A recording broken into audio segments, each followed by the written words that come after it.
Thank you for watching. This video is about the proper way to fold a sail and why it's folded this way. Look at the drawing of a sloop-rigged sailboat with just two sails. We see at the back is the mainsail and up front is the jib. We can also see they are triangle shaped with just three sides and just three corners on both sails. These sides and corners all have names and they are the same for all sails. The mainsail will have stiffeners of different length and pockets on the back end of the sail called battens. If you go back to my video number 2, there's more explanations of battens and pockets on a mainsail. The sides, the front is called the luff and the back side is the leech, with the bottom being called the foot. The corner at the top is the head. The bottom front is the tack, and the back end bottom is called the clew. By knowing these names, a sailor says one of these 6 names, you'll know exactly what part of the sail he's talking about. There may be only one mainsail, which makes it very easy, but there can be a bunch of jib sails of different sizes, and they all have a special purpose and, yes, different names. The jib is what we see here in the drawing is known as a 100% jib because it just fills the front triangle of the boat. Less than 100% is still called a jib, and larger than this area is called a genoa. These other size sails always have a percentage of this triangle area. Now that you know the names of the sail parts, let's go over folding a sail and why. What we have here in the video is a mainsail from a 1984 25-foot O-Day, laid out on the grass with the battens removed to be folded and put away for the winter.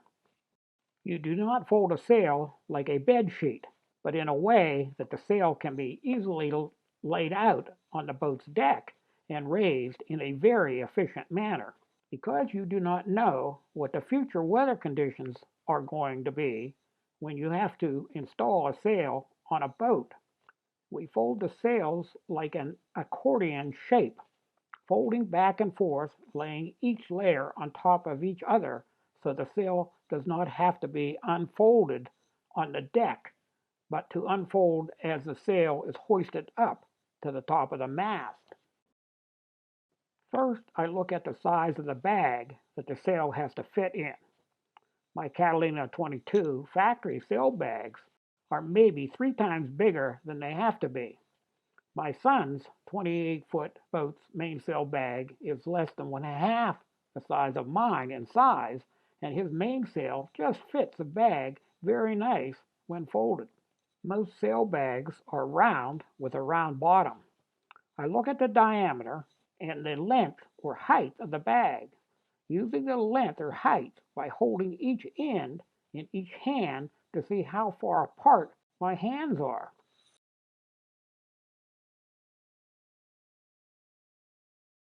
Go to the sail's foot at the tack and lay your 2 hands on the sail approximately the same distance apart as you experienced when measuring storage bag.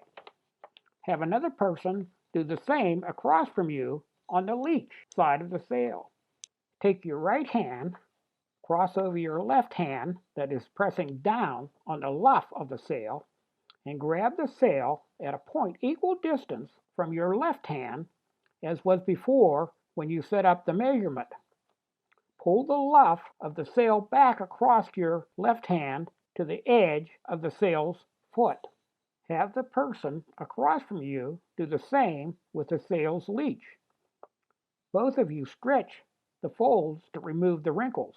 Continue holding down the sail with your left hand, and both of you repeat until folded. Now, starting at the clew, fold and roll the sail up to the tack. The tack grommet is the first attachment point of the sail to the boat. All sails on a sloop-rigged boat, the tack is always attached to something on the boat. The head is where the halyard is attached to pull the sails up to the top of the mast. The clew on the mainsail is movable on the end of the boom, and the main sheet is also attached to the end of the boom. On the jib is where the sheets are attached to control the sail.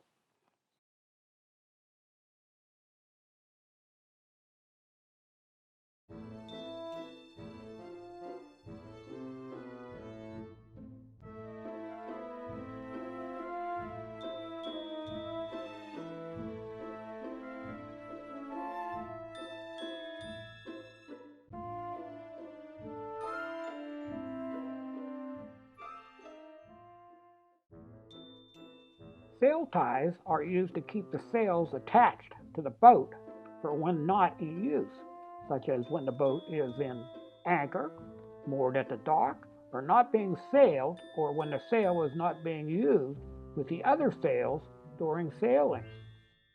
Short pieces of line for tying, strapping or webbing, and ribbons with buckles or Velcro to hold them in place can be used. I use extra long reefing lines attached to the sail as my sail ties. This saves me from storing and finding separate and loose ties when needed because they are always there in the perfect spot.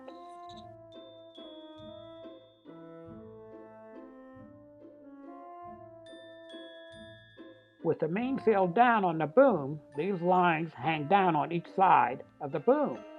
I take each line and run under the boom and back up each side and over the sail and tie in place. My main reefing line on the leech of the sail slides through an eyelet on the other side of the boom.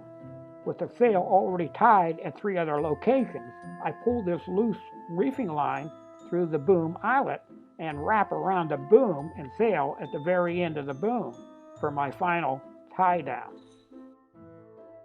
Just my way of doubling the use of lines, mainly used for other things.